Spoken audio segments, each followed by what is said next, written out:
আচ্ছা, প্রথম টপিকটা হচ্ছে ইন্টারনাল এনার্জি, যাকে আন্তঃশক্তি বা অভ্যন্তরীণ শক্তি বলে। ব্যাপারটা কিরকম, আগে ডেফিনেশন বলি। ইন্টারনাল এনার্জি যে কোনো বস্তু, নাও একটা বস্তু আমি এরকম করে ড্র করেছি, সেই বস্তুটার মধ্যে কিছু পরিমাণ শক্তি আছে, যে শক্তিটা এই বস্তুতে সুপ্ত অবস্থায় আছে। আমরা এমনিই জানি যে কোনো বস্তুর মধ্যে দু রকমের শক্তি থাকে, সেটাকে বলা হয় কাইনেটিক এনার্জি আর পোটেনশিয়াল এনার্জি, স্থিতিশক্তি আর গতিশক্তি। এখন এই বস্তুটার ক্ষেত্রে আমি যদি বলি গতিশক্তি কত, তাহলে কি বলবে?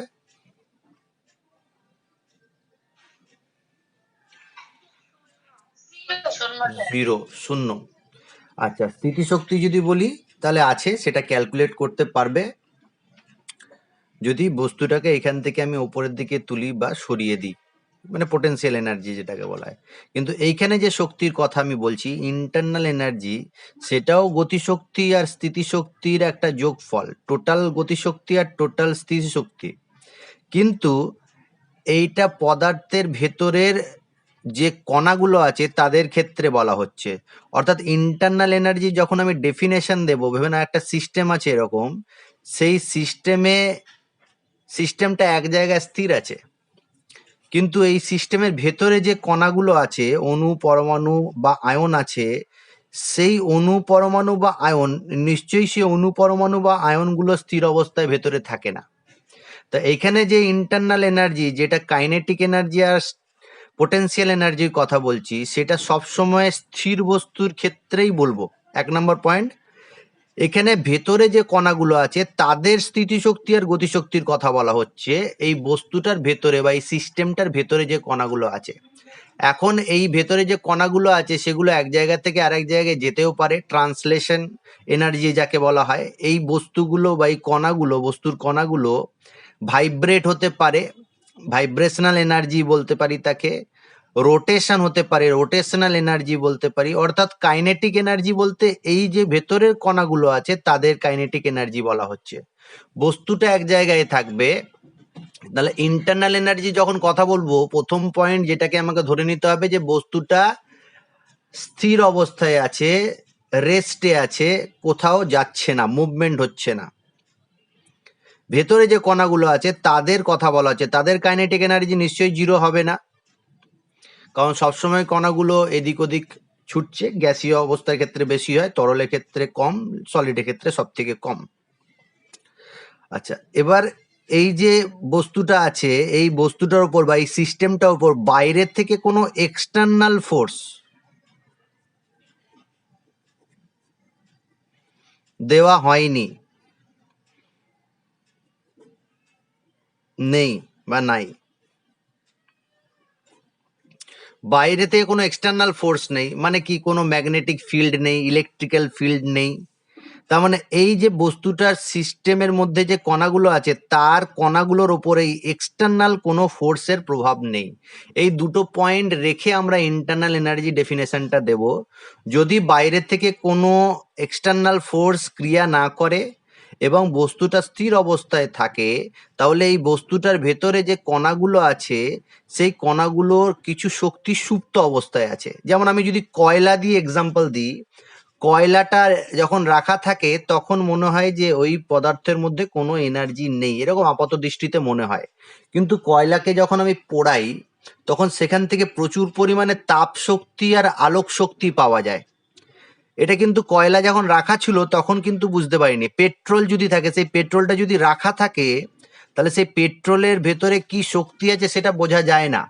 কিন্তু যখনই তাকে বার্ন করি, দহন করি, জ্বালাই, তখন আমরা দেখতে পাই যে সেখান থেকে প্রচুর পরিমাণে তাপ শক্তি বা আলোক শক্তি বা ওয়ার্ক পাই, আমরা কার্য পাই। তার মানে ওই শক্তিটা ওই বস্তুটার ভেতরেই ছিল, সুপ্ত অবস্থায় ছিল, পরবর্তীকালে সেখান থেকে বেরিয়ে এসেছে। তা ইন্টারনাল এনার্জির ডেফিনেশন হচ্ছে যে কিছু পরিমাণে শক্তি প্রতিটি সিস্টেমের মধ্যে, অভ্যন্তরীণে কিছু পরিমাণে শক্তি থাকে, সেটা ওই সিস্টেম বহন করেই নিয়ে যায়। বাহ্যিক কোনো শক্তির সাহায্য ছাড়াই সিস্টেম কিছু কার্য করতে পারে, আর সেই কার্য করার জন্য যে শক্তিটা আমরা মানে সিস্টেমের ভেতরে থাকে তাকে বলা হয় ইন্টারনাল এনার্জি। ডেফিনেশনটা আরো ভালো করে বইতে দেওয়া আছে, একটু দেখে নেবে। ইন্টারনাল এনার্জি অ্যাকচুয়ালি কি, অনেকগুলো শক্তির যোগফল। কি কি শক্তি হতে পারে? সেটা হতে পারে স্থানান্তরজনিত শক্তি, অর্থাৎ সিস্টেমের ট্রান্সলেশন এনার্জি হতে পারে। তারপর হতে পারে ঘূর্ণনজনিত শক্তি, সিস্টেমের যে কণাগুলো আছে তাদের রোটেশনাল এনার্জি হতে পারে। কম্পনজনিত শক্তি, ভাইব্রেশনাল এনার্জি হতে পারে। ইলেকট্রনীয় শক্তি হতে পারে, ইলেকট্রনিক এনার্জি হতে পারে। নিউক্লিয়ার এনার্জি হতে পারে, নিউক্লিয় শক্তি হতে পারে। বন্ধন এনার্জি হতে পারে, বন্ড এনার্জি হতে পারে। আবার অণুগুলোর মধ্যে বা কণাগুলোর মধ্যে আন্তর আণবিক আকর্ষণ বল হতে পারে, ইন্টারমলিকুলার ফোর্স অফ অ্যাট্রাকশন। এছাড়া আরো অনেক রকমের শক্তি আছে যেগুলো সম্পর্কে হয়তো আমরা জানি না। এই সমস্ত শক্তির যোগফলকে বলা হয় ইন্টারনাল এনার্জি।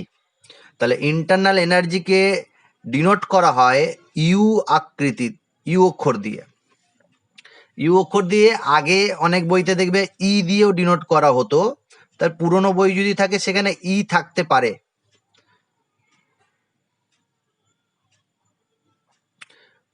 কিন্তু আমরা এখন যেটা আমি ডিনোট করব সেটা ইউ দিয়ে ডিনোট করব।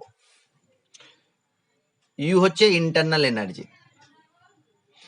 তো ইন্টারনাল এনার্জি ইউ সমান কি পাচ্ছি আমরা? অনেকগুলো শক্তির যোগ পাচ্ছি। সাম অফ দিস এনার্জি সিস্টেমের স্থানান্তরজনিত শক্তি। হ্যাঁ বলো। ছবিটা ঘুরে গেছে। তো কি কি এনার্জি বললাম? স্থানান্তরজনিত শক্তি, আমি ইংরেজিতে একটু লিখছি, translation energy,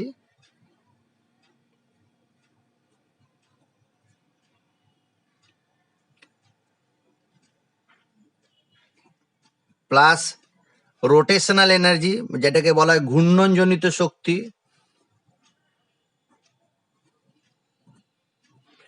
plus vibrational energy কম্পনজনিত শক্তি,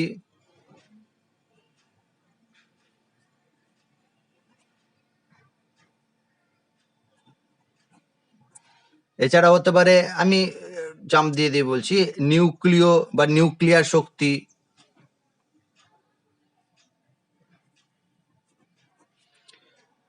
ইলেকট্রনিক শক্তি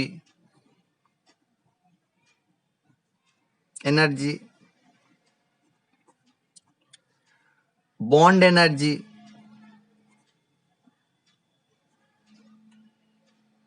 inter nuclear attraction, inter molecular attraction, আন্ত আণবিক আকর্ষণজনিত শক্তি বা বিকর্ষণজনিত শক্তি হতে পারে ইত্যাদি।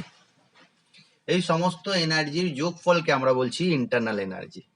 ঠিক আছে, এবার ইন্টারনাল এনার্জি সম্পর্কে কয়েকটা জিনিস জানবো যেটাকে আমরা বলতে পারি ইন্টারনাল এনার্জির বৈশিষ্ট্য বা ক্যারেক্টারিস্টিক। আন্তর আণবিক এই অভ্যন্তরীণ শক্তি বা আন্তর শক্তির বৈশিষ্ট্য সমূহ কি কি হতে পারে, এটা তোমরা নিজেরাই বলতে পারবে যে ইন্টারনাল এনার্জির কি কি ক্যারেক্টারিস্টিক্স বা বৈশিষ্ট্য হতে পারে। এক নাম্বার, তোমাকে যদি জিজ্ঞাসা করা হয় যে ইন্টারনাল এনার্জি এক্সটেন্সিভ প্রপার্টি না ইন্টেন্সিভ প্রপার্টি, ভরের ওপর নির্ভর করে না ভরের ওপর নির্ভর করে না, পরিমাণের উপর নির্ভর করে কি করে না? করে না। ইন্টারনাল এনার্জি পরিমাণের উপর নির্ভর করে না। কে বললে? একটু নামটা বলে দাও ঝট করে।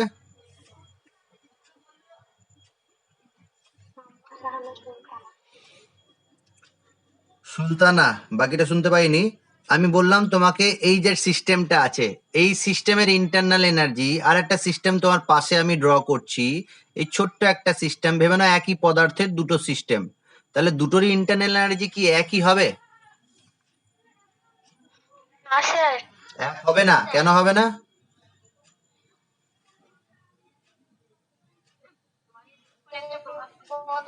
আচ্ছা, এইখানে যদি বলি মলিকিউলের সংখ্যা বা আয়নের সংখ্যা বা পরমাণুর সংখ্যা, তাদের ইন্টারনাল এনার্জি মানে কি? তাদের translation energy, rotational energy, vibrational energy, nuclear energy আর বন্ড এনার্জি, আর এই যে ছোট সিস্টেমটা আছে তারও কি সেম হবে? নিশ্চয়ই সেই পরিমাণটা সেম হবে না। একটা ছোট্ট বস্তু, মানে আমি যদি বলি এই ছোট্ট পেনটা, আর এখানে একটা বড় মার্কার যদি দিই বা আরো একটা বড় পেন দিই, তাদের দুটো পেনেরই কি ইন্টারনাল এনার্জি সেম হবে?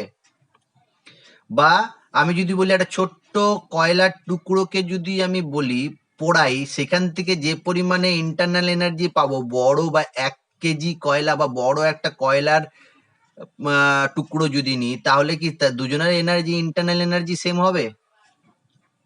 না স্যার। তার মানে এটা কি প্রপার্টি? Extensive property. তাহলে সাম্মা সুলতানা ভুল বলে দিলে তো, এবার বুঝতে পেরেছি তো? এটা একটা এক্সটেন্সিভ প্রপার্টি, অর্থাৎ পদার্থে বা বস্তুর যে ইন্টারনাল এনার্জি আছে সেটা পরিমাণগত ধর্ম বা একটা পরিমাণগত রাশি।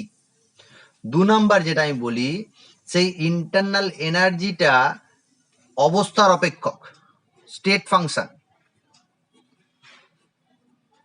আগের দিন স্টেট ফাংশন সম্পর্কে আমি অনেক আলোচনা করেছি। আমরা প্রথমে স্টেট ফাংশন যেটা পাচ্ছি সেটা হচ্ছে ইন্টারনাল এনার্জি। এছাড়া আরো বলেছি টেম্পারেচার, প্রেসার, ভলিউম, সেগুলো তো আগেও আমরা জানি। ইন্টারনাল এনার্জি নতুন একটা টার্ম জানছি, এটা আগে জানতাম না। সেই ইন্টারনাল এনার্জিটা কিন্তু স্টেট ফাংশন। 4টে টার্ম আমরা এই বইতে নতুন পাবো এই চ্যাপ্টারে। সেটা হচ্ছে ইন্টারনাল এনার্জি ইউ, এরপরে পাবো এনথ্যালপি। এনথ্যালপি বলে একটা স্টেট ফাংশন পাবো, সেটাকে এইচ দিয়ে ডিনোট করা হয়। এছাড়া আরেকটা পাবো এন্ট্রপি, সেটাকে এস দিয়ে ডিনোট করা হয়। আর গিভস ফ্রি এনার্জি। এই 4টে প্রপার্টি পড়বো নতুন, যেটা আগে কোনোদিন পড়িনি। Internal energy, enthalpy, entropy, gives free energy, এই 4টেই কিন্তু স্টেট ফাংশন। স্টেট ফাংশন মানে আগের দিন বলেছি, স্টেট ফাংশন কাদের বলবো? যে ফাংশনের ক্ষেত্রে বা যে ফাংশনের পরিবর্তন কার উপর নির্ভর করবে? সিস্টেমের প্রাথমিক অবস্থা এবং অন্তিম অবস্থার উপর নির্ভর করবে। মানে এ যদি প্রাথমিক হয়, বি যদি অন্তিম অবস্থা হয়, তাহলে সিস্টেমের প্রাথমিক আর অন্তিম অবস্থার উপর নির্ভর করবে। সিস্টেমটা কোন পথে পরিবর্তিত হয়েছে তার উপর নির্ভর করবে না, তাহলে সেই ধরনের প্রপার্টিকে বলা হয় স্টেট ফাংশন। তাহলে ইউ যদি স্টেট ফাংশন হয়, তাহলে ডেল্টা ইউটা কার উপর নির্ভর করবে? ইউ ইন্টারনাল এনার্জি পরিবর্তন কার উপর নির্ভর করবে? সিস্টেমের প্রাথমিক আর অন্তিম অবস্থার উপর নির্ভর করবে। সিস্টেমটা কোন পথে পরিবর্তিত হয়েছে তার উপর নির্ভর করবে না। তাকে বলবো আমরা স্টেট ফাংশন বা অবস্থার অপেক্ষক। এটা আগের দিন আমি আলোচনা করেছি। আর একটা পয়েন্ট মনে রাখো, এটার মানে বুঝতে পারবে পরে। সেটা হচ্ছে এইটা একটা পারফেক্ট ডিফারেন্সিয়াল, পূর্ণাঙ্গ অবকলন। পারফেক্ট ডিফারেন্সিয়ালটা পরে ম্যাথামেটিক্স একটা টার্ম, পরে ডিসকাস করব। এখন আপাতত মনে রাখো যে এটা একটা পূর্ণাঙ্গ অবকলন। যে কোনো স্টেট ফাংশন একটি পূর্ণাঙ্গ অবকলন হয়, পারফেক্ট ডিফারেন্সিয়াল হয়। নেক্সট যেটা আছে, যেটা মনে রাখতে হবে, যে ইন্টারনাল এনার্জির যে পরিবর্তন, যদি আমি এটা সাইক্লিক প্রসেসে করি, ডেল্টা ইউ সাইক্লিক, তাহলে কি হবে? জিরো হবে। ডেল্টা ইউ সাইক্লিক জিরো হবে। এর মানে আরেকটা বলেছিলাম যে যদি কোনো ফাংশনের সাইক্লিক প্রসেসে পরিবর্তন শূন্য হয়, তাহলে সেটাকে বলবো আমরা স্টেট ফাংশন।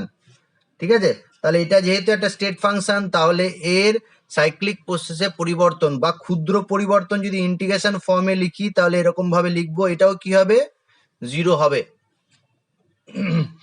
আরেকটা জিনিস, যে এটা একটু মনে রাখো, পরবর্তীকালে আবার আলোচনা করব ডিটেলসে। এই চ্যাপ্টারটা এরকমই, প্রথমে কয়েকটা জিনিস তোমাকে মনে রাখতে হবে, কারণ সেটা চ্যাপ্টারটা গোটা শেষ হতে হতে তুমি সব জিনিসগুলো বুঝতে পারবে। একবারে এখনই সব বুঝতে পারবে না, কারণ অনেক জিনিস বলছি না, যেগুলো পরে আছে সেগুলো পরে বোঝানো ভালো সুবিধা হবে, এখন হবে না। তখন কিছু জিনিস মনে রাখো এখন আপাতত, যেমন এই পূর্ণাঙ্গ অবকলন বললাম, পারফেক্ট ডিফারেন্সিয়াল বললাম, এটা পরে আলোচনা করব। আর একটা কথা, যে যদি সিস্টেমটা সমষ্ণ প্রক্রিয়ায় হয়, সমষ্ণ পরিবর্তন মানে কি? ডিটি কি হবে? জিরো হবে। বা ডেল্টা টি সমান কি হবে? জিরো হবে। অর্থাৎ সমষ্ণ পরিবর্তনের ক্ষেত্রে,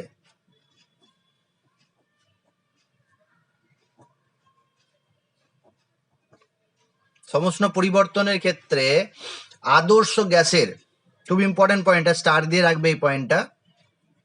আদর্শ গ্যাসের ক্ষেত্রে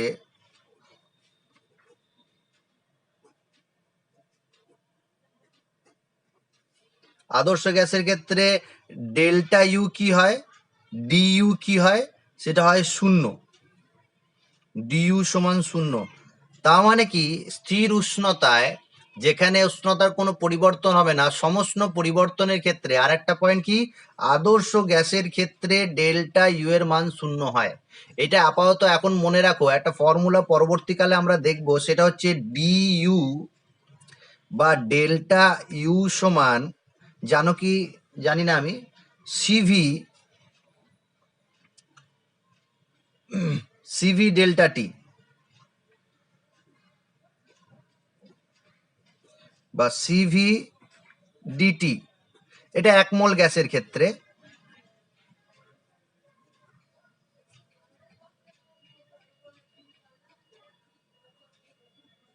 এই ফর্মুলাটা আগে কি জেনেছো? ডিইউ সমান সিভি ডিটি বা ডেল্টা ইউ সমান সিভি ডেল্টা টি, এই ফর্মুলাটা কি আগে কোনোদিন পড়েছো, ফিজিক্সে পড়েছো বা গ্যাসিয়াস স্টেট চ্যাপ্টারটাতে পড়া হয়েছে কি? পড়া হয়নি। তাহলে এই সিভিটা কি যে আমাদের এখন জানা নেই, তবে বলে দিই, হয়তো আগে পড়েছো। এটা হচ্ছে hit capacity at constant volume. শুনেছি আগে? হুম, শোনা হয়নি বলো?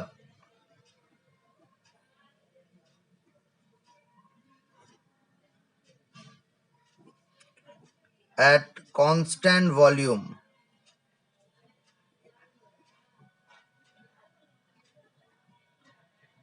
এটা পরে আমি ডিসকাস করব, এখন এইটা ফর্মুলাটা মনে রাখো যে ডেল্টা ইউ সমান সিভি ডেল্টা টি বা ডিইউ সমান সিভি ডিটি।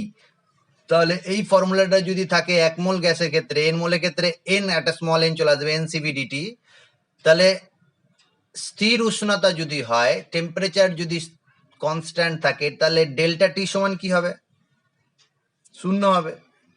ডিটি সমান কি হবে? 0 হবে। তাহলে ডিইউ সমান কি হবে?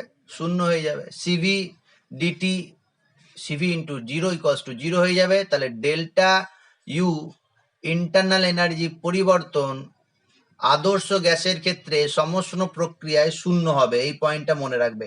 আচ্ছা, আন্তঃশক্তি পরিবর্তনের কথা তো বারবার আমি বলেছি। আন্তঃশক্তি পরিবর্তন, যেটাকে আমরা বড় পরিবর্তনকে ডেল্টা ইউ দিয়ে ডিনোট করি, ছোট পরিবর্তনকে ডিইউ দিয়ে ডিনোট করি। এটা কি ডিটি লিখে দিয়েছি ভুল করে, ডিইউ দিয়ে ডিনোট করি। এইটা অ্যাকচুয়ালি কোন সিস্টেমের প্রাথমিক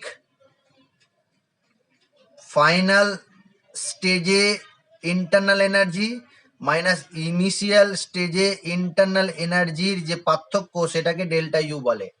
একটা খুব ইম্পর্টেন্ট পয়েন্ট যেটা লিখে রাখো পাশে, যে ইন্টারনাল এনার্জির পরম মান, অ্যাবসোলুট যে ভ্যালু, সেটা আমরা ক্যালকুলেট করতে পারি না। কোনো এক জায়গায় লিখে রাখো, ইন্টারনাল এনার্জির অ্যাবসোলুট ভ্যালু বা পরম মান নির্ণয় করা যায় না।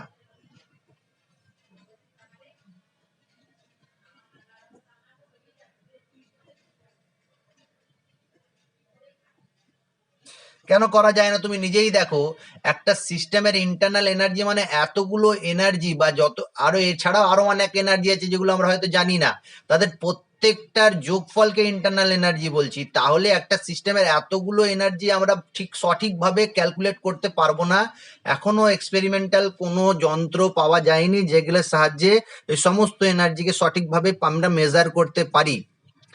তাই ইন্টারনাল এনার্জির পরম মান নির্ণয় করা যায় না, কিন্তু এর পরিবর্তন নির্ণয় করা যায়। সেটা একটা যন্ত্রের সাহায্যে করা যায়। তোমাদের বইতে দেখবে যন্ত্রের ছবি দিয়ে ডিটেলসে অনেক কিছু এক্সপ্লেন করেছে। নাম হচ্ছে bomb calorimeter, BOMB, bomb calorimeter. এই যন্ত্রের সাহায্যে ইন্টারনাল এনার্জির পরিবর্তন মাপা যায়, ডেল্টা ইউ মাপা যায়, ডেল ইউ মাপা যায় না। আর এটা শুধু এই যন্ত্রের নামটাই মনে রাখবে, আরো ডিটেলস যেগুলো আছে পড়ার দরকার নেই। কোনো ওইখান থেকে কোনো কোশ্চেন কোনোদিনই আসে না। শুধু এই যন্ত্রের নামটা একটু মনে রাখবে। কেউ যদি পড়ে থাকো ঠিক আছে, তোমার ইনফরমেশনের জন্য ঠিক আছে, পড়তে পারো। বম ক্যালোরিমিটার যন্ত্রের সাহায্যে ইন্টারনাল এনার্জি মাপা হয় না ইন্টারনাল এনার্জি পরিবর্তন মাপা হয়, কি বলবে?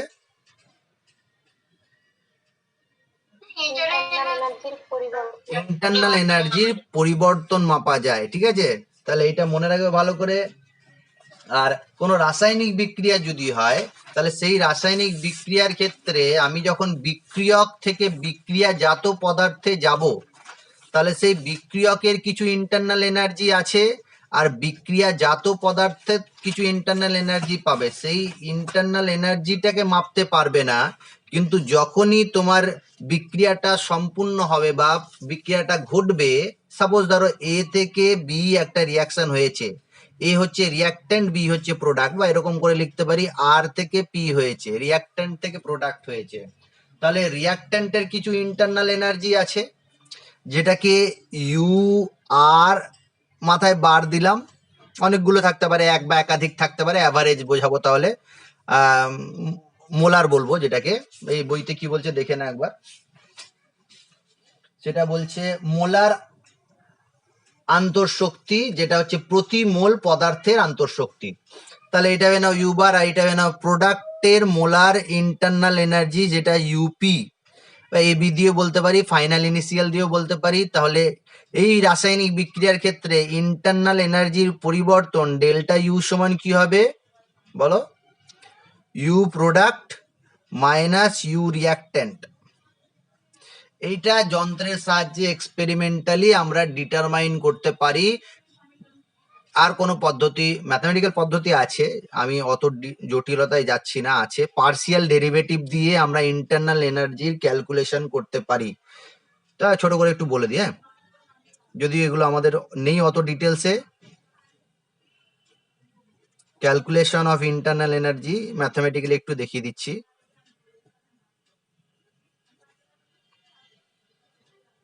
যেহেতু সিলেবাস তাড়াতাড়ি শেষ করতে হবে, পরীক্ষা তাড়াতাড়ি আছে, তাই বেশি যেগুলো প্রয়োজন নেই এখন সেগুলো নিয়ে ডিসকাস করছি না। পরবর্তীকালে রিভিশনের সময় বা তোমার জয়েন্টের জন্য বা নিটের জন্য প্রিপারেশন যখন নেবে তখন এগুলো নিয়ে আরো ডিটেলসে পড়ানো যায়, যদি ক্লাস থাকে তখন দেখবো। এখন এইচএস লেভেলের জন্য যেটুকু দরকার সেটা বলে দিচ্ছি। ইন্টারনাল এনার্জির ক্যালকুলেশন যদি ম্যাথামেটিক্যালি আমি বলি কিভাবে ক্যালকুলেট করা হয়, পার্সিয়াল ডেরিভেটিভ শুনেছো? আংশিক অবকলন হয়েছে তোমাদের ম্যাথামেটিক্সে? পার্সিয়াল ডেরিভেশন হয়নি, ঠিক আছে? হ্যাঁ, ডেরিভেটিভ হয়েছে, পার্সিয়ালটা হয়নি সাইদা, তাই তো? আচ্ছা, আমি বলে দিচ্ছি, এটা সহজে হয় মনে রাখো, এটা মনে রাখো, এটা মুখস্থ, এটা ফর্মুলা অ্যাকচুয়ালি, ব্যাপারটা তাও বুঝিয়ে দিচ্ছি। যেমন আমি একটা সাপোজ ধরলাম যে এ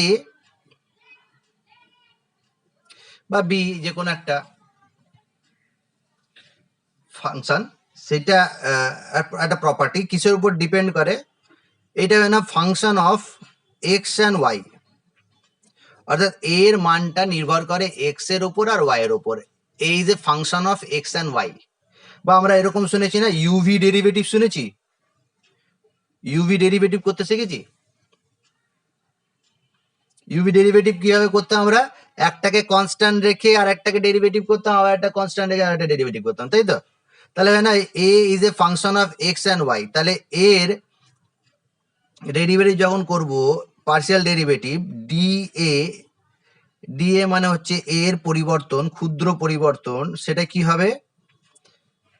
পার্সিয়াল ডেরিভেটিভকে ডেল্টা দিয়ে লেখা, এই ডেল্টা দিয়ে, এইটা দিয়ে, বা একে চন্দ্র যেরকম ভাবে লিখি এরকম ভাবেও করতে পারি, দু রকমই দেওয়া থাকে বইতে, এইরকম ভাবে বা এটা, এটা আরো ক্ষুদ্র পরিবর্তনকে বোঝায়।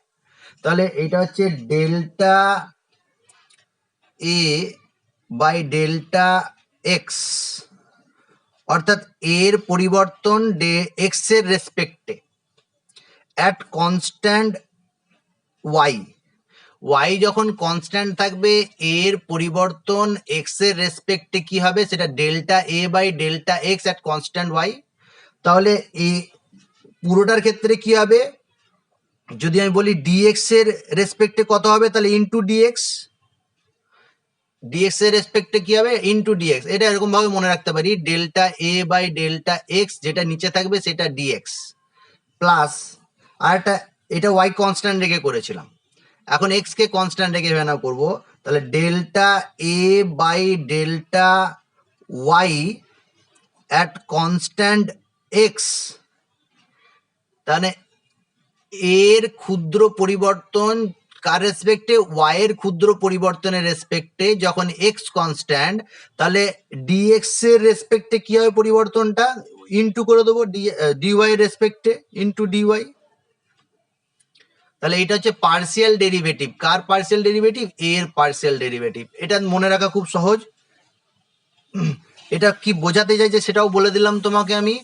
তাহলে ক্ষুদ্র পরিবর্তন যদি এ করি, এর ক্ষুদ্র পরিবর্তন ডি এ, সেটা পার্সিয়াল ডেরিভেটিভ আকারে লিখলে কি হবে হয় d delta A by delta x at constant y dx, delta A by delta y at constant x d Y.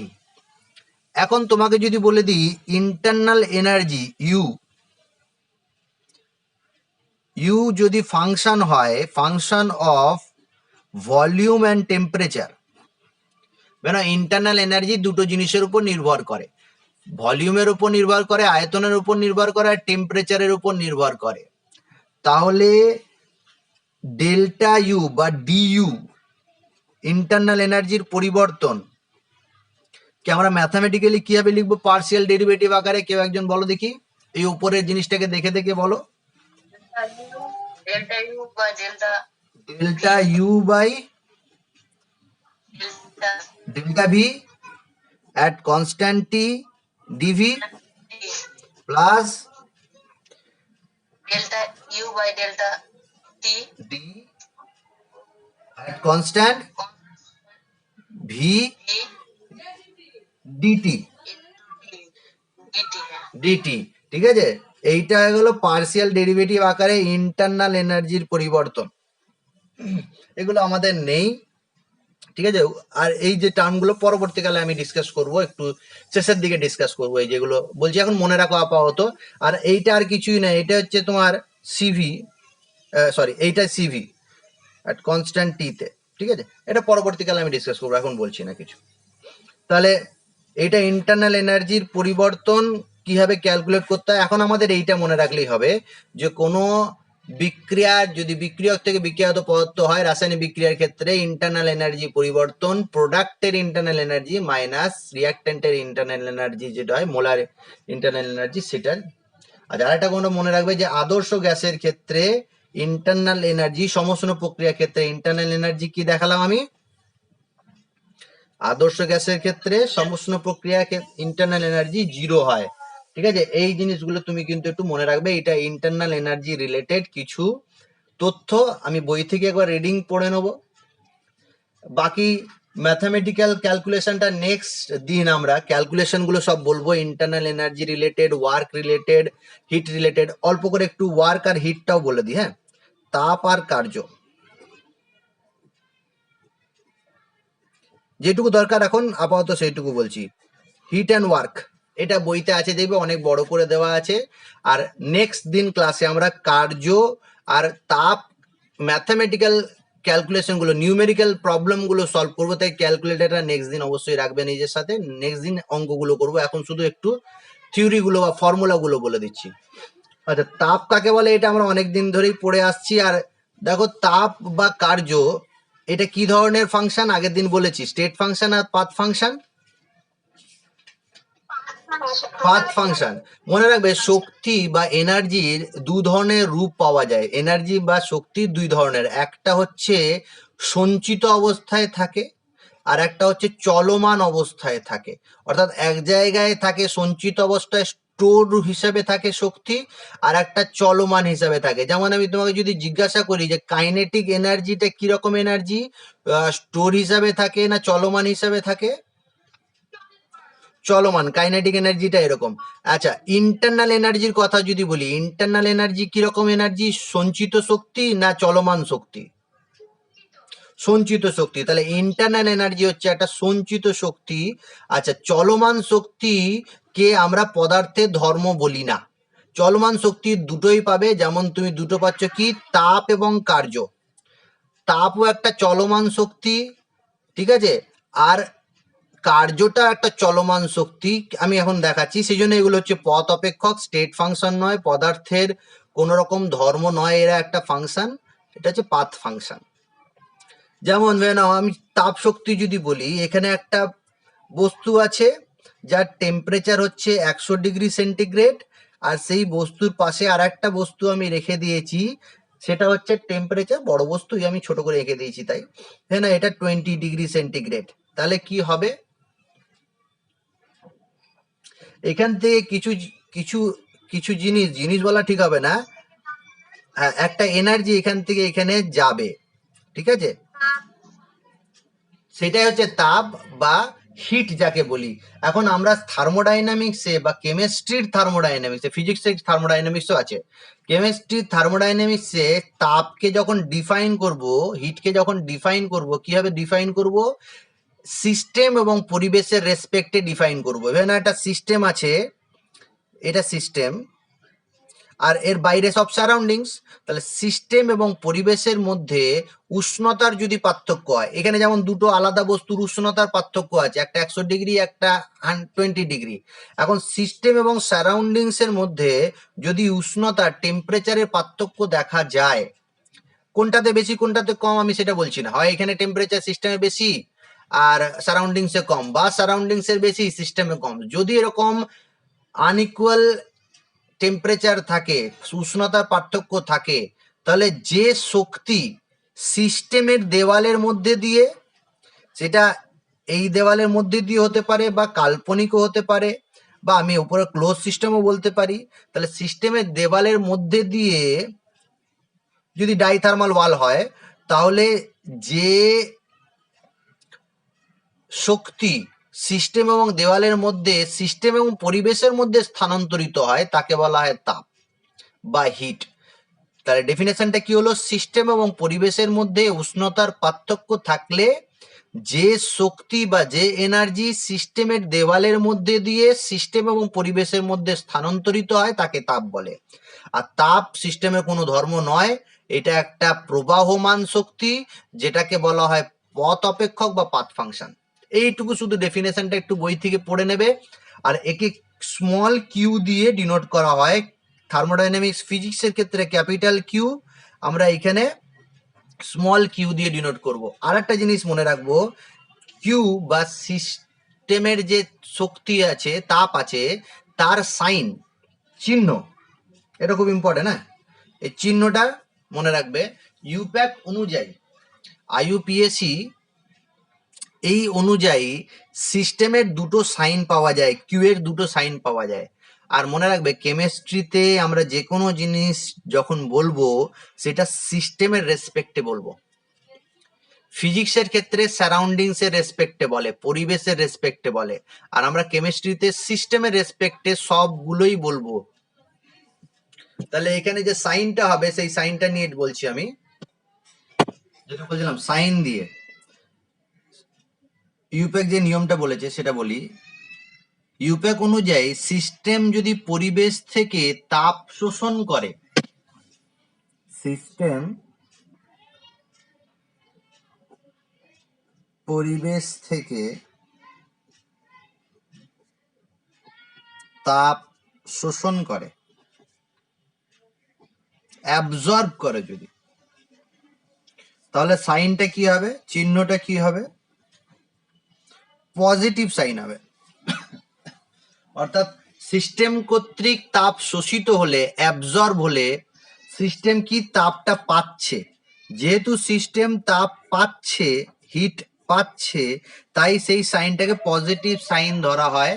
আচ্ছা, সিস্টেম যদি পরিবেশে তাপ বর্জন করে, সিস্টেম পরিবেশে তাপ বর্জন করছে ভেবে নাও, ছেড়ে দিচ্ছে, সিস্টেম যদি পরিবেশে তাপ ছেড়ে দেয়, তাহলে সিস্টেম তাপ হারাচ্ছে বা তাপ কমে যাচ্ছে, পরিবেশ তাপ পাচ্ছে। আমি সিস্টেমের রেসপেক্টে যদি বলি, তাহলে সাইনটা নেগেটিভ হবে। তাহলে দুটো জিনিস মনে রাখবে, heat absorb by the system is positive, আর heat release by the system is negative. সবসময় সিস্টেমের রেসপেক্টে কথাটা বলবো আমরা। তাহলে সিস্টেম যদি হিট অ্যাবজর্ব করে, তাহলে সাইনটা কি হবে সাইদা,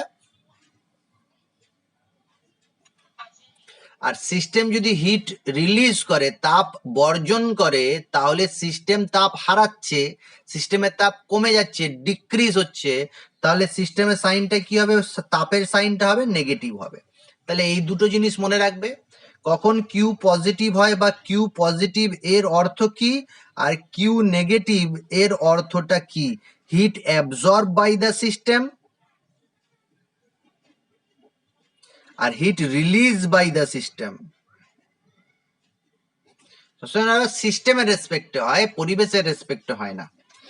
আচ্ছা, তাপের সাইন জেনে নেওয়ার পর তাপের ইউনিটটাও জেনে যাব, একক। তাপের একক আমরা জানি সিজিএস এ একটা তাপের একক আছে। সিজিএস এ কি তাপের একক? তাপের একক হচ্ছে ক্যালোরি। আর এসআই তে তাপের একক জুল।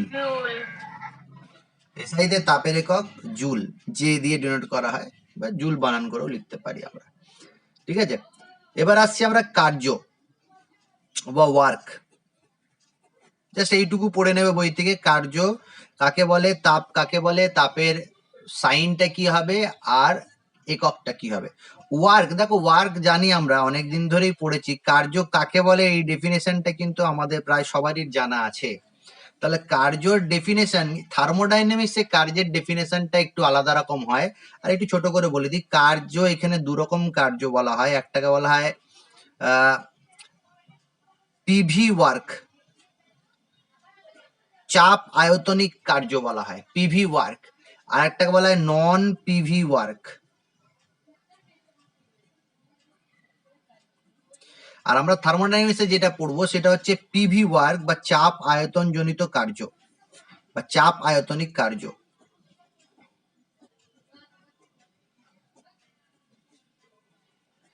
প্রেসার ভলিউম ওয়ার্ক বলা হয় এটাকে। ঠিক আছে, প্রেসার ভলিউম, এইটা নিয়ে আমরা ডিসকাস করবো না। প্রেসার ভলিউম ওয়ার্ক সম্পর্কে আমরা ডিসকাস করব। তার আগে কার্যের যে ডেফিনেশন সেটা কি ছিল, কার্য কাকে বলে, সংজ্ঞা যদি কেউ তোমাকে জিজ্ঞাসা করে তাহলে কি বলবে কার্যের সংজ্ঞা?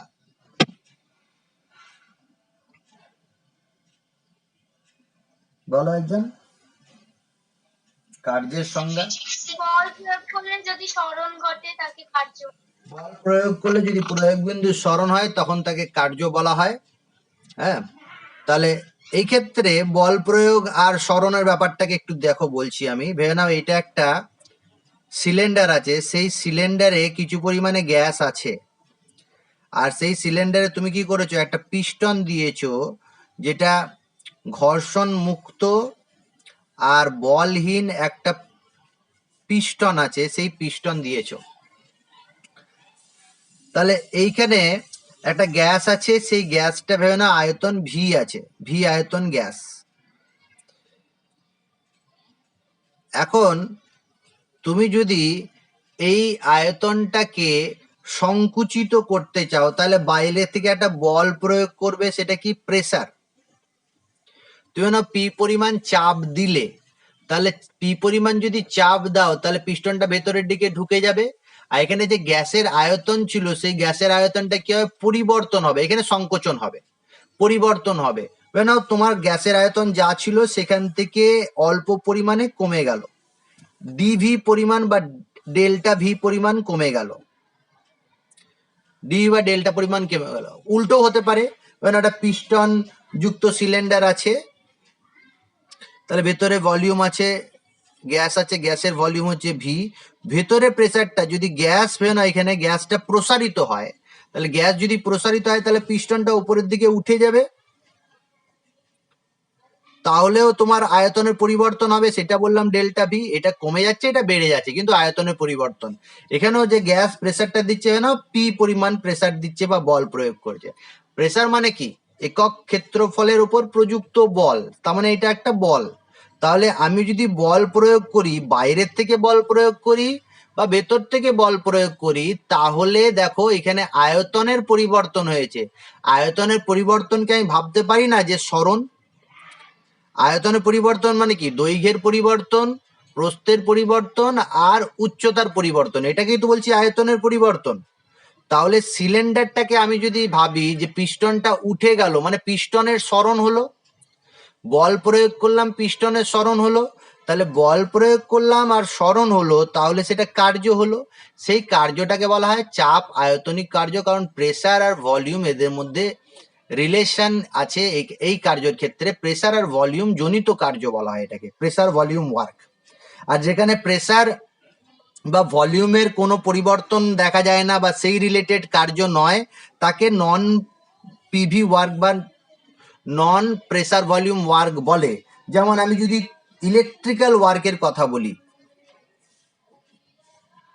ইলেকট্রিক্যাল ওয়ার্ক এটা পড়েছো বা তোমরা জানো হয়তো, তড়িৎ কোষে যে কার্যটা পাওয়া যায়। ইলেকট্রিক্যাল ওয়ার্ক মানে কি? পোটেনশিয়াল তড়িৎচালক বল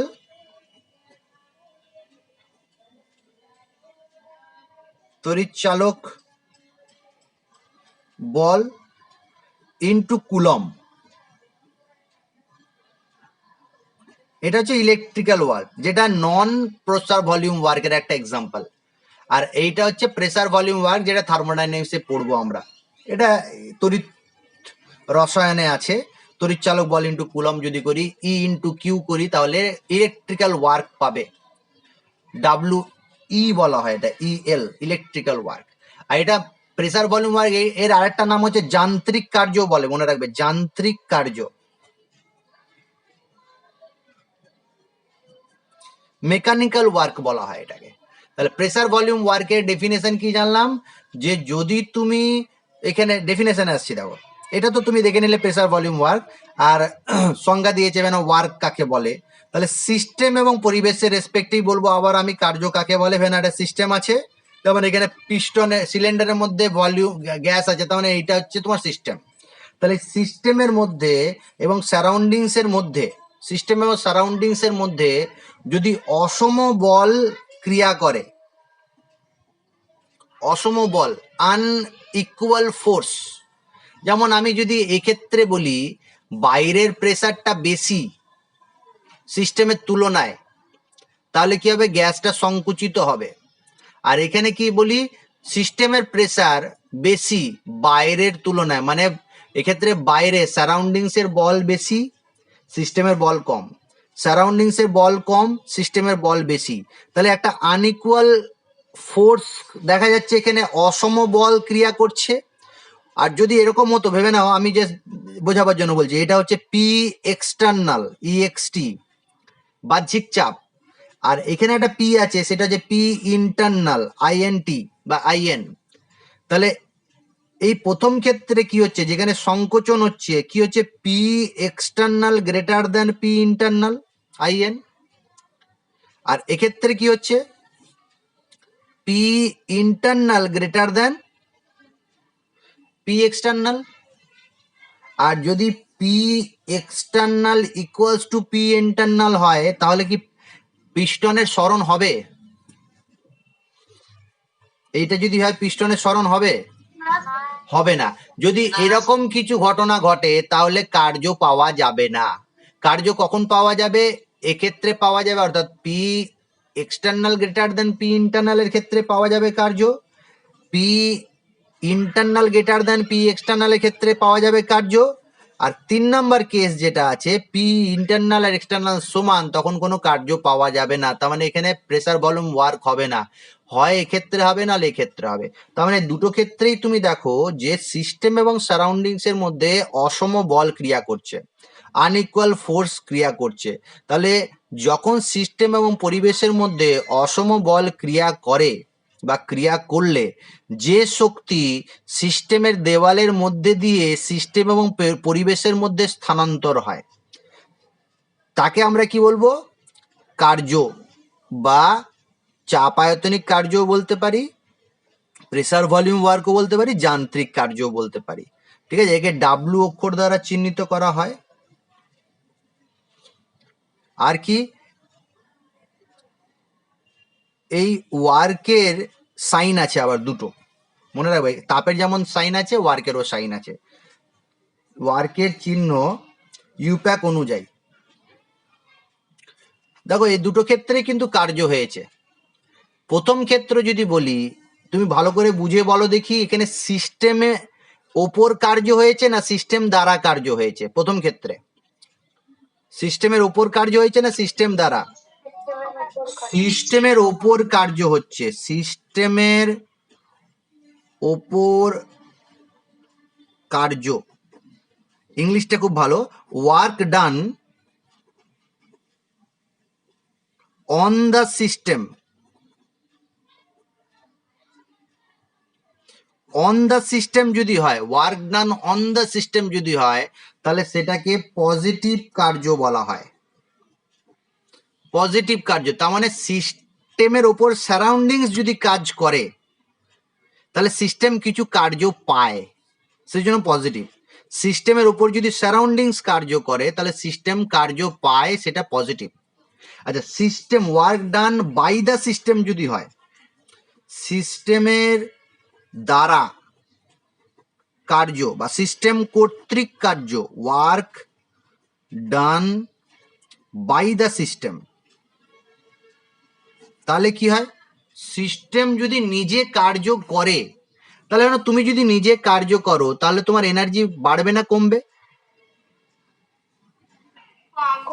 যত তুমি কার্য করবে তোমার এনার্জি কমবে। তাহলে সিস্টেম যখন নিজে কার্য করে, ধরা হয় যে ইন্টারনাল এনার্জি খরচ করে সে কার্যটা করে, তাহলে সিস্টেম দ্বারা যদি কার্য হয়, সিস্টেম যদি নিজে কার্য করে, work done by the system হয়, সিস্টেমের ইন্টারনাল এনার্জি কমে বা সিস্টেমের এনার্জি কমে, সেই জন্য নেগেটিভ সাইন দিয়ে তাকে বোঝানো হয়। মনে রাখবে, ওয়ার্ক মানে সিস্টেম দ্বারা কার্য, সিস্টেম উপরের কার্য। অ্যাকচুয়ালি নেগেটিভ সাইন আর পজিটিভ সাইনটা কি বোঝাতে চাইছে? বোঝাতে চাইছে যে কার উপর কার্য হচ্ছে বা সিস্টেম কার্য করছে, অ্যাকচুয়ালি এটা বোঝাচ্ছে। ঠিক আছে, তাহলে নেগেটিভ সাইন আর পজিটিভ সাইন দ্বারা বোঝাতে পারছি আমরা যে সিস্টেম কার্য করছে না সিস্টেমের উপর কার্য করছে। তাহলে যেরকম তাপের দুটো সাইন পেলাম, heat absorb by the system, heat release by the system, ঠিক একই রকম work done on the system হলে পজিটিভ আর work done by the system হলে নেগেটিভ। এই সাইনটা মনে রাখবে খুব ভালো করে। আর এর ইউনিটটাও একটু বলে দিচ্ছি, তাহলে এটা এইটুকু পড়লেই যথেষ্ট। সিজিএস এর ইউনিটটা কি বলো? Erg, erg dyne centimetre erg. আর এসআইতে এর একক কি? জুল। হ্যাঁ, নিউটন মিটার, যাকে বলা হয় জুল, একদম ঠিক, নিউটন মিটার বা জুল। তাহলে দুটোর ক্ষেত্রেই দেখো, তাপের একক এসআইতে জুল, কার্যের একক এসআইতে জুল। তাহলে দুটোই এনার্জির একটা ফর্ম, এটা বোঝা যাচ্ছে তো? তাপটাও এনার্জি আর ওয়ার্কটাও এনার্জি, যেহেতু এদের একক দেখতে পাচ্ছি জুল, একই একক, তার মানে এদের যেটা দুটো এনার্জি, দুটো ফর্ম, যেটা চলমান একটা শক্তি। ঠিক আছে, এখান পর্যন্ত কোনো রকম প্রশ্ন থাকলে আমাকে করো, টপিকটা নেক্সট টপিকে আমরা যাব।